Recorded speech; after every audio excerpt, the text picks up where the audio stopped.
So पुढे बघूया काय झालं. सो आहे सेकंड पार्ट.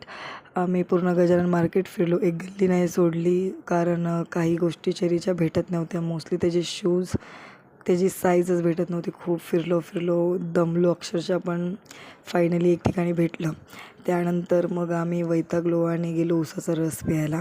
उसाचा रस पिला. तोपर्यंत शुभू आणि आई घरच्या काही शॉपिंग करायला गेल्या होत्या, ज्याचं मी रेकॉर्डिंग केलं नाही आहे. सो आम्ही असे सगळे बसलो आहे गाडीमध्ये आणि निघालो घरी जायला. ॲक्च्युली नंतर आम्हाला वाटलं की मामीला साडीच घेतली नाही. मग परत आम्ही शॉपमध्ये जाऊन मामींना साडी घेतली आणि मग तिकडून निघालो. मामी लोक तिकडूनच गेले, त्यांचं घर जवळ होतं.